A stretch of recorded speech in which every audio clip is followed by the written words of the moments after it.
Bonjour et merci de nous retrouver pour la Foi prise au mot, votre rendez-vous de formation. Vous le savez, toute cette année, la Foi prise au mot se met au diapason de l'année de la foi qu'a lancé le pape Benoît XVI et nous vous proposons de revisiter les grands thèmes du catéchisme en nous inspirant des grandes déclarations de Vatican II et en partant systématiquement d'un texte biblique. Alors aujourd'hui, nous allons parler de l'écriture en compagnie de deux invités, le père Jacques Trublet, bonjour.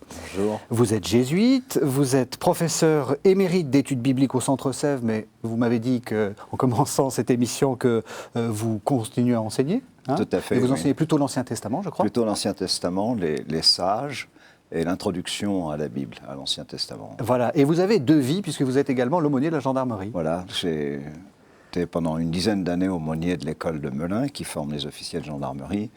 Et maintenant, je continue à aider un petit peu l'aumônerie, en particulier en m'occupant des aumôniers. Père Sébastien Thomas, bonjour. Bonjour. Alors vous êtes prêtre du diocèse de Pontoise, vous êtes curé de Marines, et vous êtes tout jeune prêtre. Ça fait 2 ans en fait que vous êtes prêtre, et c'est votre première année curé. Voilà, c'est ça. J'ai été ordonné prêtre il y a 2 ans à la cathédrale de Pontoise, et j'ai continué mes études en théologie biblique, et ensuite je reviens sur le diocèse, et Monseigneur Rio Creux, juste avant de partir, m'a nommé curé du groupement de Marines. Alors c'est un groupement un peu... Enfin vous avez beaucoup de paroisses, Oui. d'anciennes paroisses, beaucoup de clochers. Alors ma paroisse correspond à 35 communes, à 2 cantons, le canton de Marines et le canton de Vigny, donc dans le nord du diocèse, dans le Vexin. Oui, et un peu... c'est pas très urbain. C'est assez rural, oui, je suis curé de campagne. Alors, je l'ai dit, on va parler de l'écriture et on va commencer par, le texte phare, hein, si j'ose dire, qui parle de l'écriture. C'est le texte issu de l'évangile de Luc, Luc 24, 13, 33. C'est le texte des disciples d'Emmaüs. Donc, on écoute le texte et vous allez nous expliquer un peu comment vous le lisez. Et voici que ce même jour, 2 d'entre eux faisaient route vers un village du nom d'Emmaüs, distant de Jérusalem de 60 stades. Ils conversaient entre eux de tout ce qui était arrivé. Il advint, comme ils conversaient et discutaient ensemble, que Jésus en personne s'approcha. Il faisait route avec eux, mais leurs yeux étaient empêchés de le reconnaître. Il leur dit : « Quels sont donc ces propos que vous échangez en marchant ?» Ils s'arrêtèrent, le visage sombre. Prenant la parole, l'un d'eux, nommé Cléophas, lui dit : « Tu es bien le seul habitant de Jérusalem à ignorer ce qui est arrivé ces jours-ci. » « Quoi donc ?» leur dit-il.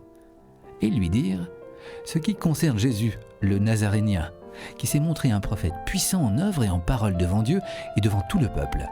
Comment nos grands prêtres et nos chefs l'ont livré pour être condamné à mort et l'ont crucifié. Nous espérions, nous, que c'était lui qui allait délivrer Israël.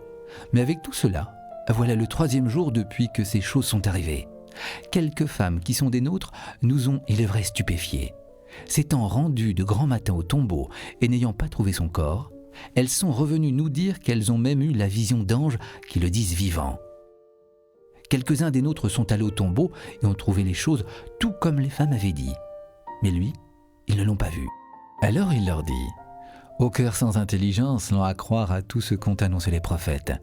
Ne fallait-il pas que le Christ endurât ses souffrances pour entrer dans sa gloire ? Et commençant par Moïse et parcourant tous les prophètes, il leur interpréta dans toutes les Écritures ce qui le concernait. Quand ils furent près du village où il se rendait, il fit semblant d'aller plus loin. Mais ils le pressèrent en disant : « Reste avec nous, car le soir tombe et le jour déjà touche à son terme. » Il entra donc pour rester avec eux, et il advint, comme il était à table avec eux, qu'il prit le pain, dit la bénédiction, puis le rompit et le leur donna.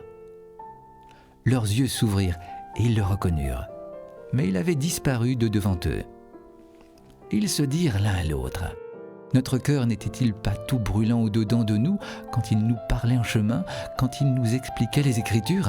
À cette heure même, ils partirent et s'en retournèrent à Jérusalem.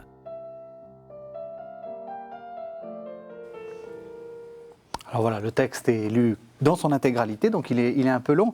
La chose qui est importante, c'est la fin. Notre cœur n'était-il pas tout brûlant lorsqu'il nous expliquait les Écritures ? Oui, voilà. Alors, on voit ces 2 disciples qui marchent déçus de la mort de Jésus. Ils ont cru en lui, ils l'ont suivi. Ils ont cru qu'il était le nouveau roi d'Israël, le vainqueur, celui qui faisait advenir le royaume. Ils espéraient que ce royaume serait terrestre. et céleste à la fois, et puis ils sont déçus puisque ce roi, ce Messie est mort en croix, et ils ont du mal à croire à ce que d'autres leur racontent, qu'ils ont vu Jésus ressusciter, qu'ils ont vu le tombeau vide et que Jésus leur est apparu. Et ils rencontrent sur ce chemin Jésus. Alors, Luc sait que c'est Jésus, eux ne le savent pas. Et voilà que Jésus, pour se révéler à eux, utilise l'Écriture. Il utilise Moïse et les prophètes. Et quand Luc dit Moïse et les prophètes, on peut comprendre, dans les termes d'aujourd'hui, il utilise l'Ancien Testament. Il utilise l'Ancien Testament pour se révéler à eux. Et on voit le résultat, c'est que une fois qu'il se révèle à eux, aussi par la fraction du pain, donc le rappel de sa vie d'avant la résurrection, du jeudi saint, quand il se révèle à eux, ils se rendent compte que déjà, au moment où ils entendaient ces paroles de Jésus qui leur racontait l'Ancien Testament, eh bien leur cœur était tout brûlant et déjà ils l'avaient reconnu, même s'ils ne voulaient pas l'accepter, même s'ils ne voulaient pas le reconnaître ouvertement, il y a déjà, d'une certaine façon, ils l'avaient reconnu. Et donc on voit comment Jésus utilise tout l'Ancien Testament pour se révéler aux hommes. Ça veut dire quoi? Que l'Ancien Testament, c'est une préfiguration, parce que on voit pas très bien Jésus dans l'Ancien Testament. Enfin, vous voyez ce que je veux dire?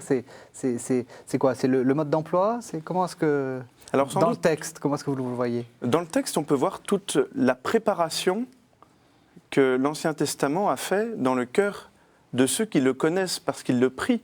Les disciples de Jésus, en immense majorité, sont des Juifs qui ont prié avec l'Ancien Testament, qui ont prié les psaumes, qui ont lu les prophètes, et ça les a préparés. Ensuite, il y a eu beaucoup de théologiens qui ont vu dans l'Ancien Testament des préfigurations de Jésus. Et alors, en effet, on peut dire que dans l'Ancien Testament, il y a des préfigurations de Jésus. Sans doute, on ne peut pas le réduire à ça. Mais concernant le lien entre Jésus et l'Ancien Testament, un des liens, c'est que l'Ancien Testament prépare le cœur du peuple d'Israël à rencontrer Jésus. Et de même que ses disciples se préparent à la rencontre de Jésus en écoutant l'Ancien Testament, et bien de même tout le peuple d'Israël, et c'est ainsi que Dieu s'est révélé à eux, tout le peuple d'Israël se prépare à rencontrer Jésus en lisant l'Ancien Testament, en le priant, en l'écrivant aussi, et rencontre Jésus au moment où il décide de se faire chair et de venir dans le monde. Alors Père Tremblay, vous enseignez l'Ancien Testament. Oui. Est-ce que vous lisez, vous y trouvez Jésus à toutes les pages? Alors on ne trouve pas Jésus à toutes les pages, mais justement ce que fait Luc dans ce passage qu'on vient de lire, qui est un des plus merveilleux du Nouveau Testament, c'est un des textes que tout le monde retient en mémoire, oui, qui met le feu à l'imaginaire, si on peut dire. En fait, la question que Luc pose à travers ce texte-là, qu'il pose ailleurs d'ailleurs dans son évangile, c'est comment rencontre-t-on le ressuscité? C'est-à-dire, Jésus aurait très bien pu apparaître en leur disant « Regardez, c'est bien mes mains, c'est bien mon côté », une espèce de démonstration à partir du corps de Jésus. Or, dans Saint Luc, Jésus apparaît avec une Bible à la main et va leur faire relire tout l'Ancien Testament. Moïse et les prophètes, c'est disons ces deux mots, et les psaumes, bon, c'est pour désigner l'ensemble de la Torah, c'est-à-dire l'ensemble de la Bible. Je voudrais évoquer une anecdote, si vous me le permettez. On m'avait confié l'enseignement en 6e, il y a fort longtemps, de la Bible. Alors je faisais un peu un cours à des enfants de 6e, en leur montrant ce que disaient les textes de l'Ancien Testament, ce que ces textes-là disaient sur Jésus, et éventuellement qu'est-ce que ça me disait aujourd'hui pour moi. Bon.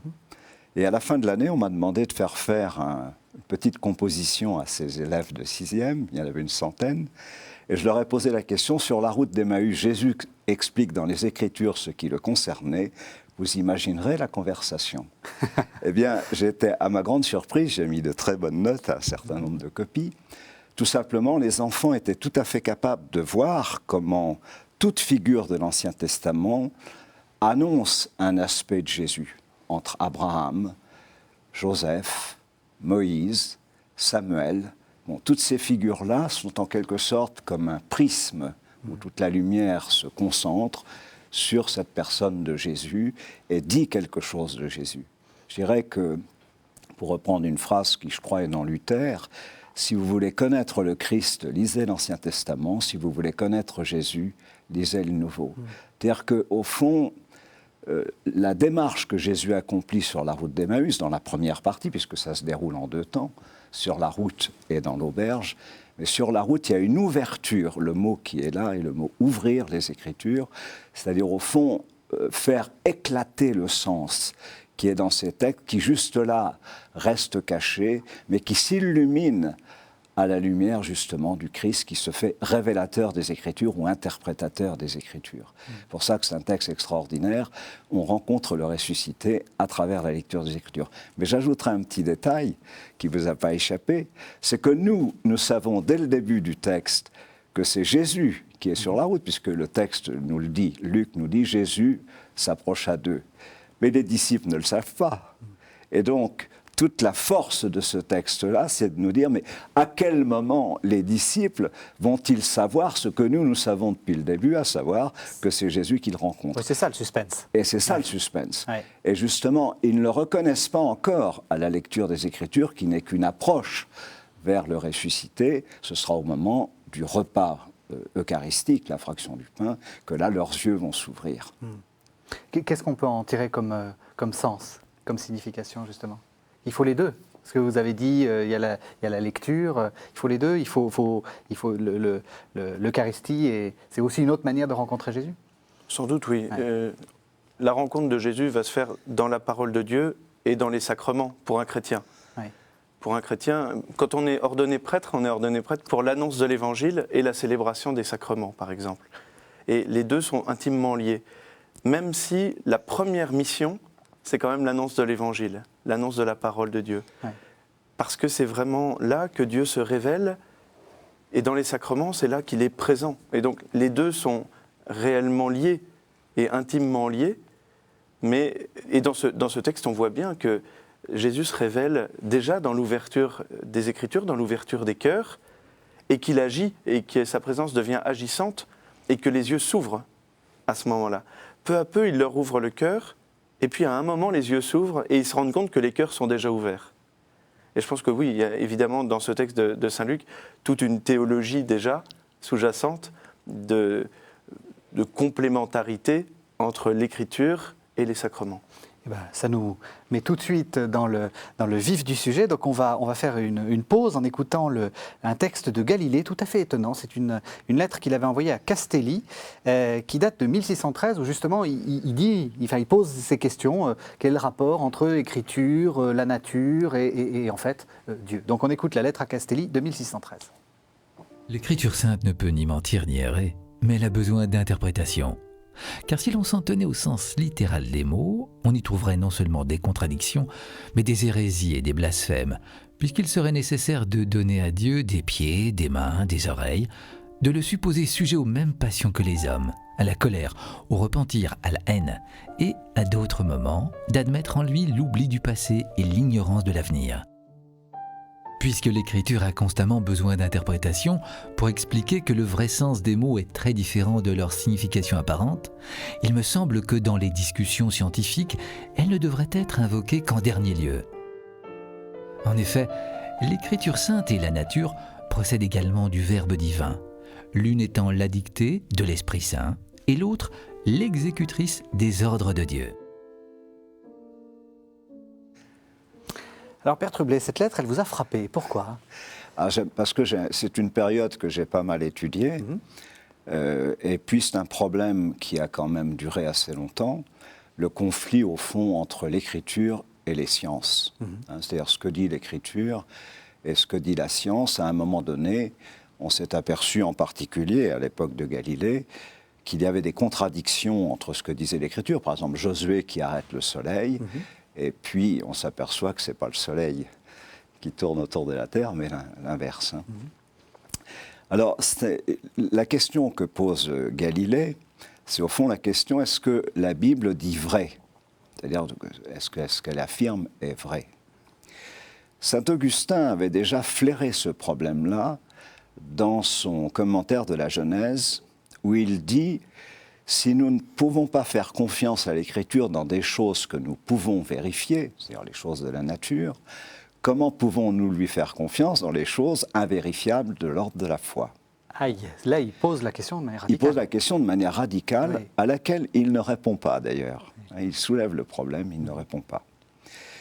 Et effectivement, à un moment donné, on va s'apercevoir qu'il y a de plus en plus de contradictions entre certaines vérités affirmées dans l'Écriture et certaines découvertes qu'on fait en science. Bon, là, vous avez le problème donc, du géocentrisme, ou de l'héliocentrisme, et puis vous allez avoir avec Darwin le problème de la durée de la création du monde. Bon. Alors, la question qui est derrière ça, c'est en fin de compte de se dire que la Bible contient toute la vérité sur tous les sujets. Je crois que c'était ça le point de départ pour Augustin. Et à l'époque de Galilée, c'est encore ce qu'on enseignait. La Bible est une totalité de savoir et Dieu ne peut pas nous tromper ni se tromper dans ce qu'il nous dit. Donc la Bible est la référence ultime en matière de vérité. Alors comment on va se débrouiller pour régler ce problème-là? Ça va être très long et très douloureux pour l'Église. Et il faudra attendre un certain nombre de siècles avant que l'Église ne dise à peu près ceci. Ce qui est vrai dans la Bible, c'est que tout ce qui concerne notre salut ou utile à notre salut, là-dessus, il n'y a pas d'erreur. En revanche, quand elle parle de la nature, elle en parle selon les apparences. Et vous, comme moi, vous dites le soleil se couche, le soleil se lève, alors qu'il n'en est rien, puisque c'est l'inverse qu'il faudrait dire. Et de même, pour faire coïncider les 6 jours de la création avec toute la théorie de l'évolution du cosmos, il est clair que là, nous avons également une difficulté. Aujourd'hui encore, on essaie, aux États-Unis, vous êtes au courant, on voudrait enseigner le créationnisme, c'est-à-dire la vérité biblique en matière de science, au même titre que les théories scientifiques sur le Big Bang ou bien sur l'évolution. Bon. Alors je crois qu'aujourd'hui, dans l'Église catholique, ce problème est en grande partie résolu. Il n'y a plus ce conflit qui pouvait exister, dans la mesure, justement, où on admet que la Bible parle selon les apparences quand elle parle de la nature, mais il y a une expression qui est très belle dans Galilée, puisqu'il dit au fond, Dieu est à la fois l'auteur de l'Écriture et en même temps auteur de la nature. Et il a une autre expression à un autre endroit où il dit, la nature est écrite en langage mathématique, c'est très beau ça, c'est-à-dire en fait c'est 2 langages différents mais c'est le même auteur. Alors, il souligne l'importance de l'interprétation. De l'interprétation. Alors, vous auriez par rapport à l'interprétation de ce rapport entre cosmologie, ou nature et Bible, une très belle phrase de Bellarmine qu'on aurait pu, qui d'ailleurs est à la suite de Galilée, parce qu'il a été très mêlé à l'affaire de Galilée. Oui, le cardinal Bellarmine, c'était le grand intellectuel de l'époque, qui essaye de... jésuite, et qui avait enseigné l'astronomie à Louvain. De sauver Galilée et puis de le... Voilà, qui avait enseigné l'astronomie à Louvain. Et devant les objections qu'on lui fait, copernicienne, parce que c'est antérieur à Galilée, les affaires de la théorie de Copernic, qui présentait ça simplement comme une hypothèse, tandis que Galilée présente ça comme une certitude, alors qu'il n'a pas de preuve d'une certaine façon encore. Mais Bellarmine a cette très belle phrase, il dit « Si un jour il était prouvé que ce que dit ou ce que nous découvrons par les sciences contredit l'Écriture, il nous faudrait alors interpréter autrement nos textes sacrés. » C'est-à-dire qu'en fait, c'est un problème d'interprétation, mais là, il faudra plusieurs siècles avant d'arriver justement à cette réconciliation entre science et Bible. Alors, comment expliquer cette crispation? Est-ce que c'est si important que ça, les Écritures dans la foi? Qu'est-ce qui fait que c'est le nœud du problème? Et qu'il y a eu donc cette affaire Galilée, qu'il y a et justement ces questions créationnisme, etc. En quoi, dans notre foi, ce que j'ai envie de dire, il suffit de croire en Jésus-Christ et puis aller régulièrement à la messe. À quoi ça sert de rajouter les Écritures? Alors la question qui se pose, à mon avis, c'est la question dont la parole de Dieu est vivante à chaque temps de l'histoire des hommes.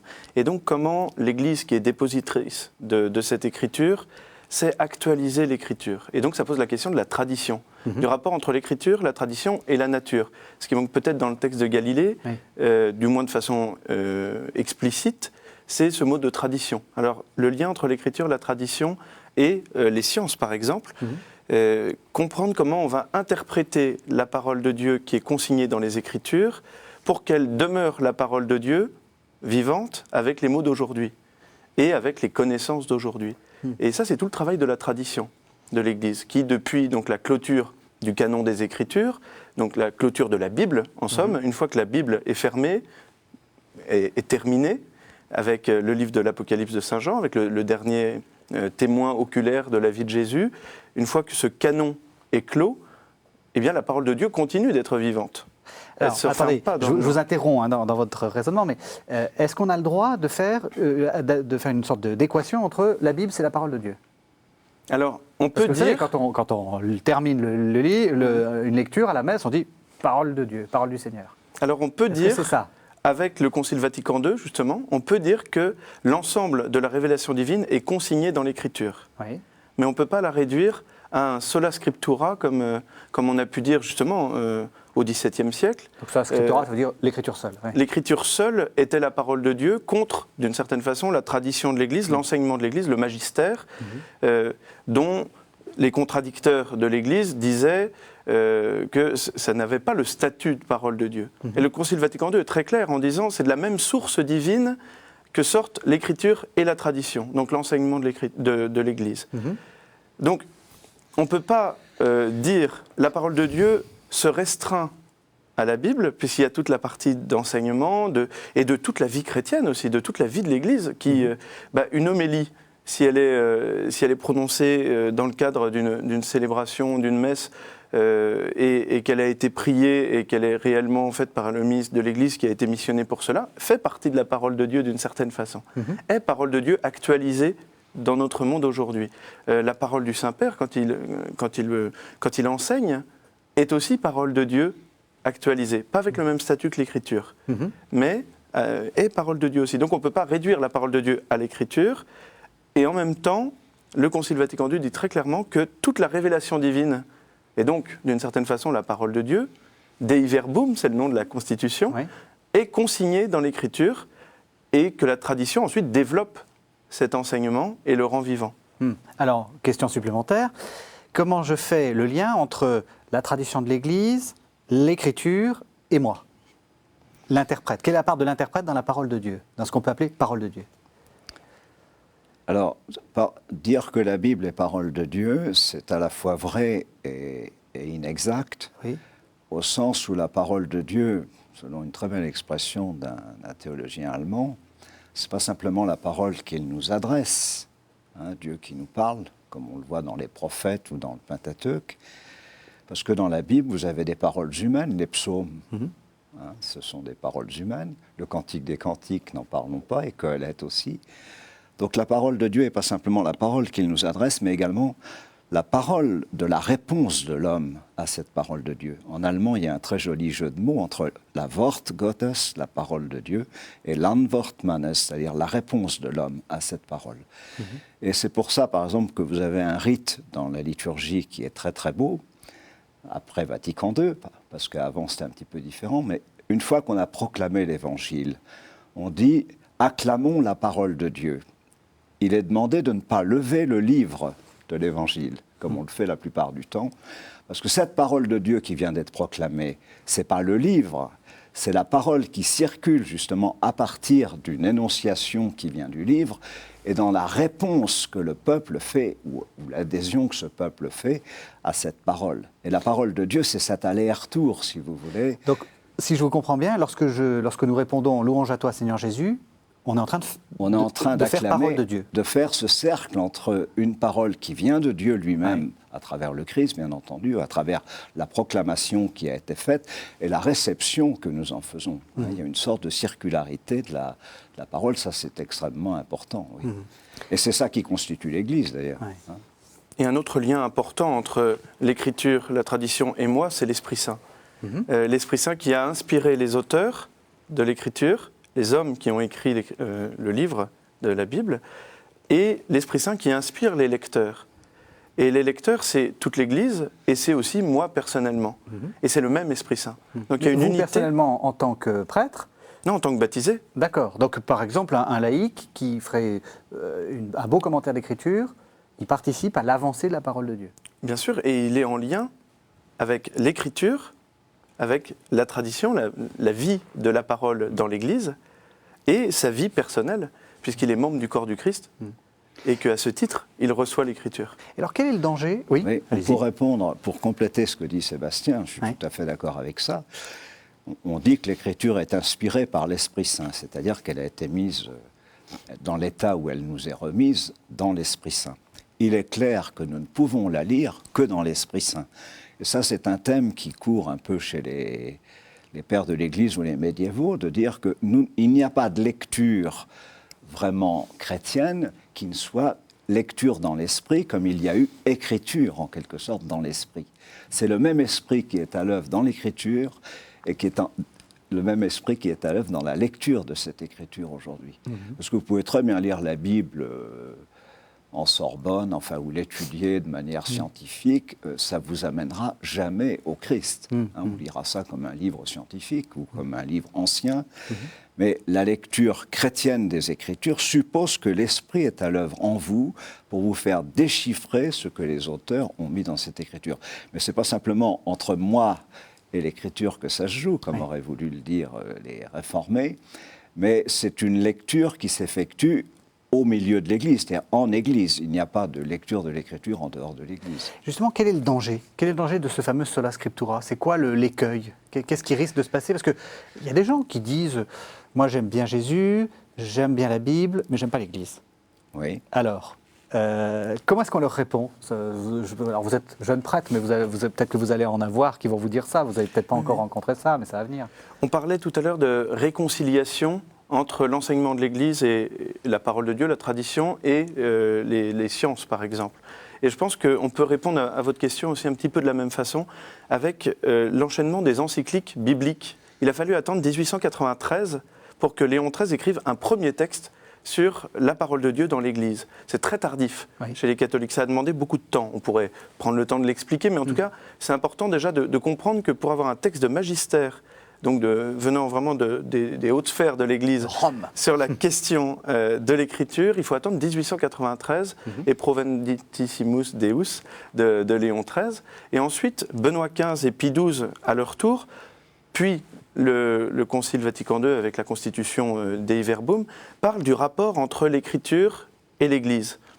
Et on voit peu à peu se faire, donc depuis un peu plus de 100 ans maintenant, ce dialogue entre l'enseignement de l'Église, la parole de Dieu et la vie du monde, avec cette ouverture de la possibilité d'étudier scientifiquement l'Écriture en utilisant toutes les méthodes de philologie, de linguistique, d'histoire, de littérature que vous voulez. Ça, c'est Pie XII qui le dit très clairement en 1943. Il dit « toutes les méthodes sont bonnes » pour découvrir le Christ précisément. On met tout en œuvre pour découvrir le Christ dans l'Écriture, dans la mesure où on est dans l'Esprit Saint, où on a une lecture chrétienne. Et alors, le contre-coup de cela, c'est que justement c'est une lecture en Église, qui donc est fidèle au magistère de l'Église, et l'écueil, c'est quand on fait une lecture personnelle de l'Écriture qui se sépare de l'Église, et qui vient la contester. Et une lecture paisible de l'Écriture qui ne va pas chercher à contredire l'enseignement de l'Église, mais qui va comprendre au contraire, comme le dit le Concile Vatican II, que c'est de la même source que jaillissent l'Écriture et l'enseignement de l'Église, eh bien, va permettre justement d'utiliser, d'intégrer toutes les méthodes scientifiques dans une lecture chrétienne qui va permettre de découvrir le Christ. Oui, mais je continue. Donc j'ai entendu, mais supposons que je sois encore un peu provocateur et puis que je sois un peu tenace, et je vous dis oui, mais alors l'Église, c'est l'œil de Moscou, quoi. C'est celui qui va me dire comment lire l'Écriture. Alors, comment vous répondez? Alors, le sola scriptura, qui nous vient de la Luther, Réforme, de la Réforme, qui vient de la Réforme, qu'on ne trouve pas d'ailleurs tel quel dans ses écrits, ni dans les confessions réformées, mais manifestement c'est un des 5 sola de la Réforme, sola gratia, sola scriptura, sola fide, soli deo gloria. Bon. Alors, qu'est-ce que ça voulait dire au moment de la Réforme? Ça voulait dire que dans l'Église, il y avait un certain nombre de traditions tout à fait secondaires qui avaient pris une place énorme et qui, au fond, avaient un peu occulté la place centrale de l'Écriture. Ça ne voulait pas dire qu'on ne lisait plus l'Écriture, mais à la limite, c'était un peu embarrassé de traditions tout à fait tardives et pas forcément remontant au Christ. Alors, Luther, lui, cherche en quelque sorte quelle est la matrice, quel est l'essentiel pour faire son salut, c'est ça sa question, et il découvre qu'en fait c'est l'adhésion au Christ par la foi seule, bon, sans les œuvres, et il découvre ça en lisant l'Écriture, en particulier Galates et Romains. Bon. Le Concile de Trente, qui va prendre le relais et qui va condamner cette proposition, va en quelque sorte arriver à une proposition qui n'est pas très satisfaisante, à tel point qu'avant le décret final du Concile de Trente, on a failli dire qu'il y avait une partie des choses révélées dans l'Écriture et d'autres parties révélées dans la tradition. C'est-à-dire qu'il y avait deux sources. Bon. Et ça, même si ça n'a pas été canonisé au Concile de Trente, on peut dire qu'on a enseigné après le Concile de Trente, et c'est même le titre d'un décret qui a été discuté, ce qu'on a appelé les fameux schémas avant Vatican II, De Fontibus Revelationis, des sources de la révélation, donc au pluriel, sources, écriture et tradition. Ouais. Ça a été réfuté complètement à Vatican II, sous la forme de dire faut changer la problématique. C'est une véritable révolution copernicienne. Qu'est-ce que c'est que l'essentiel de la révélation? C'est Dieu lui-même qui s'autocommunique, qui se révèle dans l'histoire des hommes. Bon. Cette révélation va culminer dans le Christ, et à un moment donné, on va la prêcher. Ça a d'abord été oral, on va d'abord prêcher cette prédication du Christ ressuscité, ou du Christ qui appelle ses disciples, etc.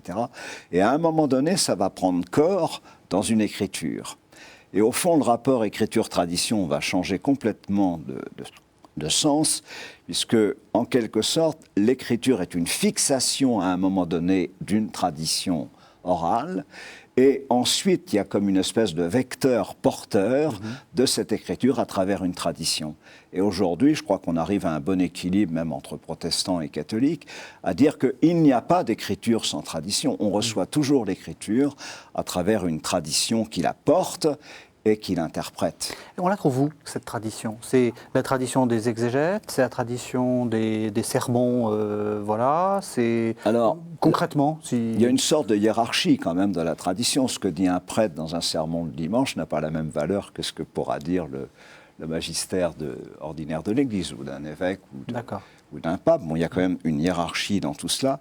Mais la tradition, au fond, c'est les conciles, c'est les pères de l'Église, nos pères dans la foi, qui, eux, ont interprété cette écriture et quelquefois ont sorti de cette écriture des choses qui n'y sont pas d'une manière absolument apparente. Par exemple, comme les dogmes mariaux, je dirais qu'on ne peut pas les déduire tels quels de l'écriture, mais en fait, la tradition, en fonction d'une donnée nouvelle, de questions nouvelles, peut effectivement tirer de l'écriture des choses que, a priori, on n'aurait pas mis un siècle avant ou quelques siècles auparavant. Donc, on ne peut pas dire que d'un côté, l'Église est une sorte d'invention au fil des siècles où elle tire des choses qui ne sont pas du tout dans l'écriture. L'écriture est une espèce d'embryon, de matrice, à partir duquel beaucoup de choses nouvelles peuvent être dites. Je crois que ce qu'il ne faut jamais oublier, c'est que justement, il y a une innovation de ce que dit l'Écriture en fonction de situations nouvelles. Ce n'est pas un texte mort qui serait variable, qui n'aurait de sens que pour le 1er siècle. L'Écriture, aujourd'hui, vous ne la lisez pas comme Origène la lisait, ni comme les premiers pères. Donc, en fonction de situations nouvelles, on peut décrypter dans l'Écriture des choses que, embryonnairement, ou de manière un peu comme un programme, si vous voulez, en informatique, quelque chose qui devient tout d'un coup élaboré et vivant, mais qui n'était pas apparent à certaines époques, parce que les questions ne se posaient pas. Oui. Et pour répondre à votre question peu provocante sur l'œil de Moscou, je crois que c'est important justement de répondre clairement à la question. Quel est donc le lien entre l'écriture et la tradition? Ça, on l'a bien dit. Et l'Église est dépositrice de cette tradition qui jaillit de la même source que l'écriture.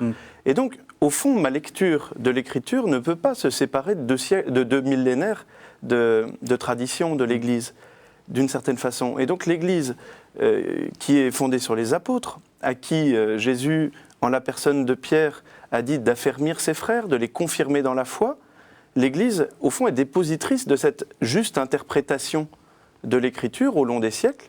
Et donc si moi, ma lecture personnelle se sépare trop de cette interprétation qui a duré sur 2000 ans, qui a une belle continuité justement, si je me sépare trop, il faut peut-être que je me pose des questions.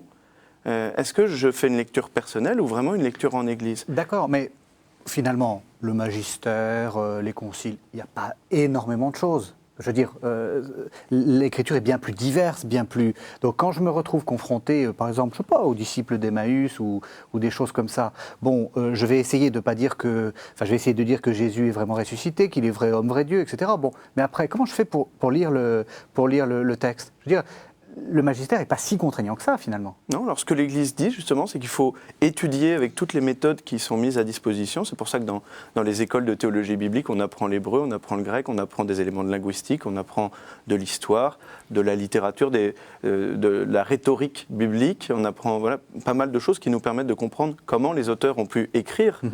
Mais on apprend ça et en même temps, comme disait tout à l'heure Jacques, eh bien, évidemment, si j'utilise toutes ces méthodes-là, mais sans l'Esprit Saint, j'arriverai jamais au Christ. Et ensuite, comment je fais pour lire? Eh bien, librement, avec toutes mes facultés, toutes mes capacités, eh bien, je prie et je demande à Dieu de se révéler à moi dans cette lecture. Et après, du coup, mon interprétation, ma lecture de ce texte, aussi libre qu'elle soit, me révélera le Christ, puisque je serai moi-même inspiré par l'Esprit Saint dans ma lecture. Je vois que vous avez quand même un petit problème par rapport au magistère, si je puis dire. Non, mais on croit souvent que le magistère nous dirait qu'est-ce qu'il faut, comment il faut interpréter tel ou tel texte. Or, l'histoire de la tradition est très intéressante, c'est que l'Église a très peu, ou sur très peu de textes, disons une dizaine, une douzaine, pas plus, a dit voilà à peu près le sens de ces textes-là, ou tout au moins vous ne pouvez pas les interpréter en dehors de ce sens, à travers des conciles ou à travers des textes des papes. Mais la plupart du temps, ce que l'Église fait, c'est dire vous ne pouvez pas faire dire à ce texte cette chose-là. C'est-à-dire c'est par négativement qu'on va dire vous ne pouvez pas faire porter à ce texte-là telle ou telle chose. Donc l'Église plutôt très peu contraignante en manière d'interprétation de l'écriture, parce que tout simplement, elle va, par exemple, quand on dira à Chalcédoine que le Christ est vrai Dieu, vrai homme, sans mélange et sans confusion, bon, on va plutôt définir positivement et négativement une chose. C'est beaucoup plus facile de dire ce que ça n'est pas que c'est, vous voyez. Et du coup, le rôle de l'Église est plutôt un garde-fou, plutôt que des sens interdits ou des sens obligatoires d'interprétation de l'écriture. Ça, je crois que c'est important. Autrement, on fait du magistère une espèce une oukase, voilà comment il faut interpréter tel texte. Non, c'est très rare que l'Église définisse le sens précis d'un texte. Je vous dis, il y en a peut-être une douzaine qu'on pourrait regarder de près. Oui. Alors, pour vous rassurer sur mon orthodoxie, je vais citer le catéchisme de l'Église. En préparant cette émission, je me suis aperçu que le catéchisme a une formule très forte. Il dit « Le Christ est la parole unique de l'Écriture ». Donc ça revient un peu à ce qu'on disait au début. Comment vous interprétez cette déclaration-là? Assez simplement, à la lumière du prologue de l'Évangile de Saint Jean. C'est le Verbe de Dieu qui s'est fait chair. Jésus, c'est le Verbe de Dieu, et le Verbe, c'est la parole de Dieu. Donc Jésus, c'est véritablement la parole de Dieu qui s'est faite chair. Et c'est en même temps le sommet de la révélation de Dieu. Dieu a tout révélé dans sa parole faite chair, en la donnant pour les hommes. Le même Saint Jean dit « Dieu a tant aimé le monde qu'il a donné son Fils unique ». On pourrait dire « Dieu a tant aimé le monde qu'il a donné sa parole unique, parfaite et indépassable », dit le catéchisme. Si on prend vraiment l'ensemble de l'article numéro 65 du catéchisme... On peut dire que c'est son dernier mot, quoi, si j'ose dire. C'est son premier et son dernier mot. Ouais. Et dans ce sens, c'est son seul mot. Et c'est son seul mot qui s'est déployé sur l'ensemble de l'humanité avec toute l'ancienne alliance.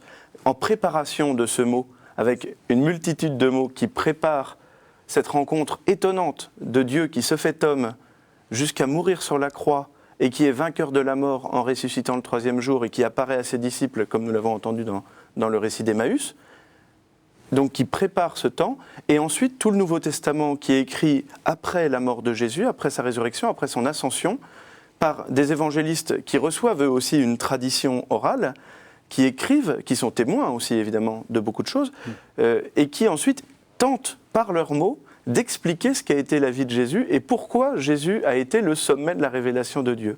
Et après, si on lit Saint Paul par exemple, on voit bien que c'est déjà de la théologie d'une certaine façon, et d'application dans la vie quotidienne et dans la vie spirituelle de qui est Jésus et qu'est-ce que ça change dans ma vie d'avoir rencontré Jésus.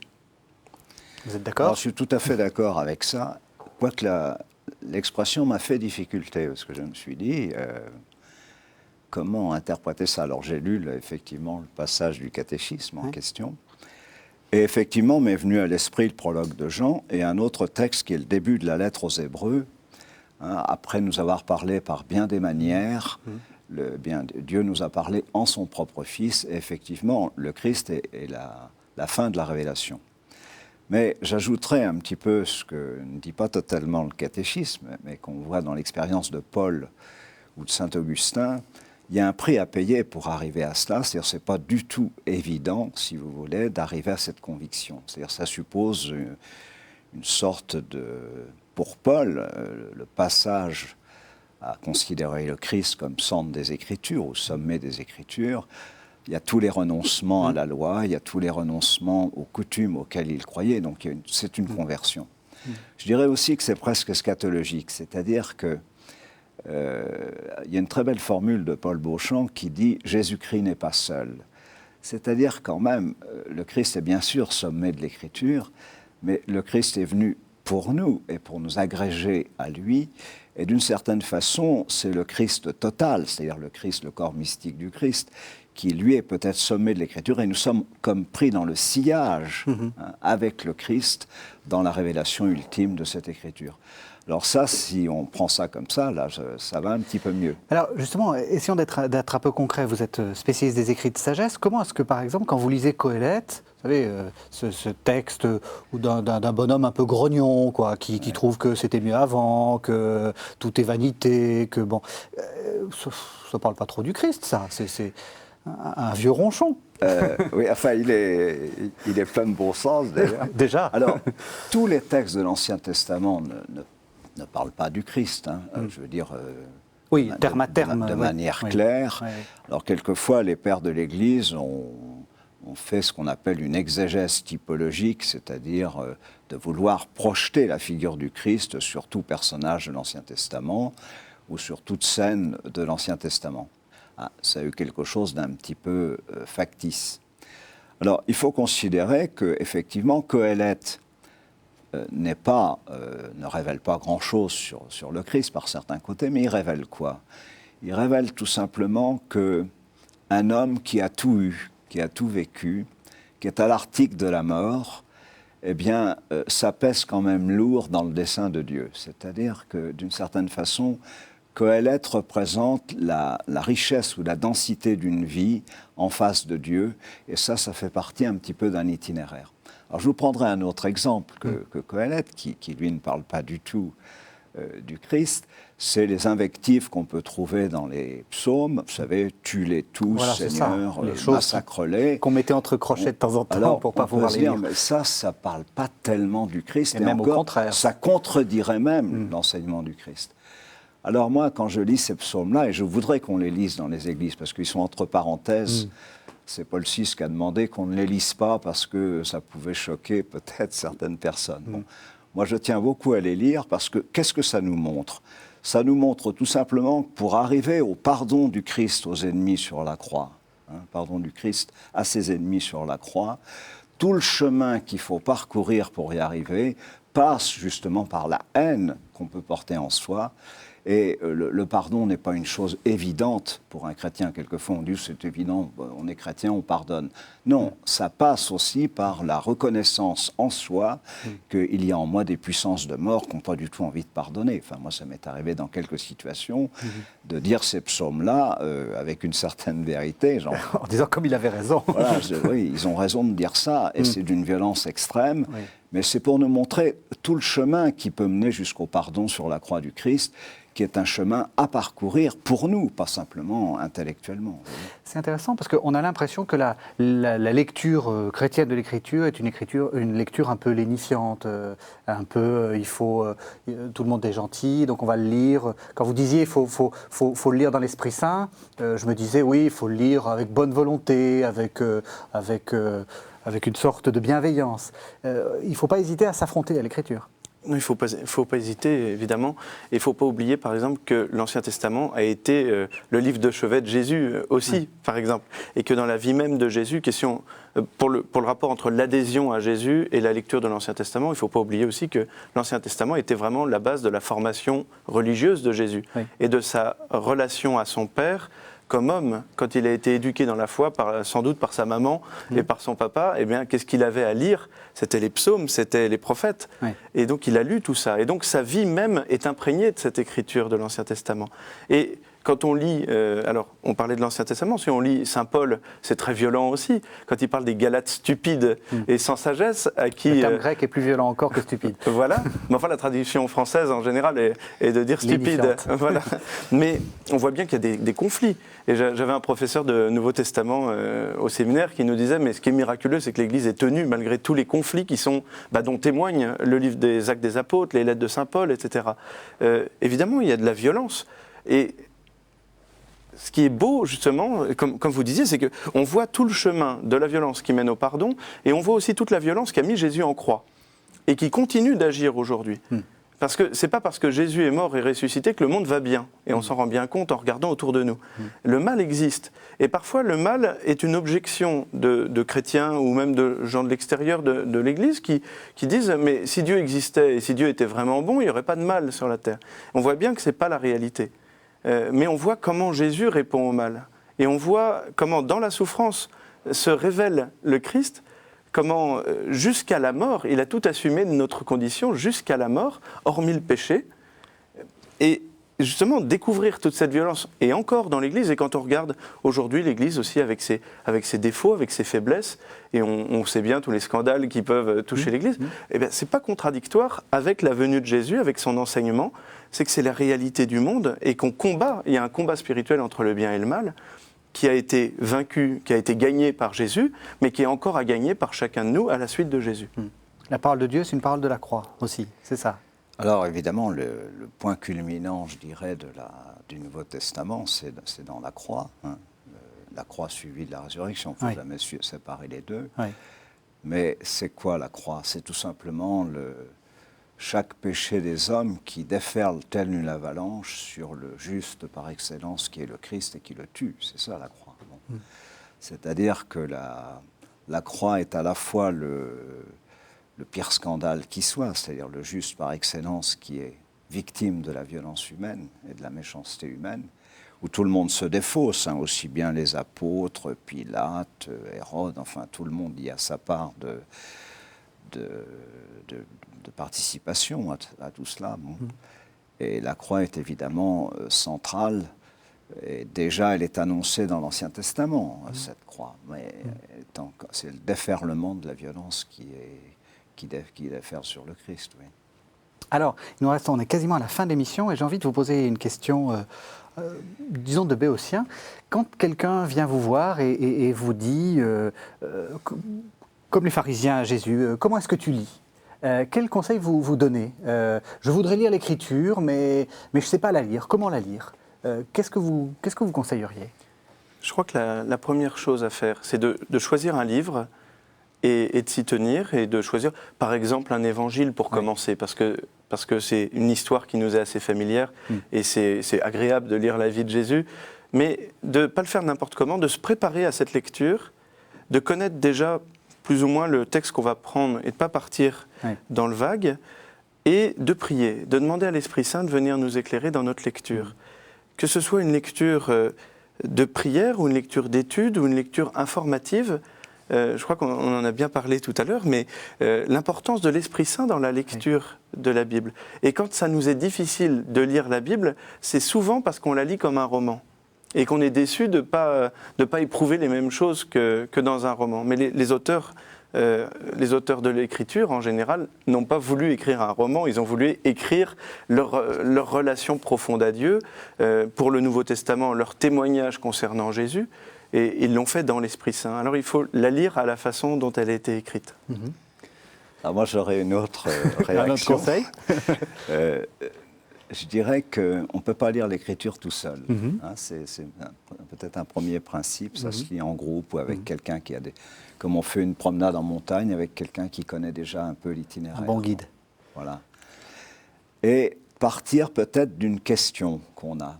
Alors je voudrais vous citer quelque chose qui m'a beaucoup frappé dans mon existence. Un jour, l'abbé Caffarel, le fondateur des équipes Notre-Dame, reçoit une dame qui lui dit « Depuis que je suis marié, je ne prie plus beaucoup ». Alors l'abbé Caffarel lui dit « Vous allez acheter en sortant de chez moi un Nouveau Testament et vous allez souligner toutes les phrases qui peuvent avoir quelque chose à voir avec votre vie de couple ou votre mère de famille. » Bon.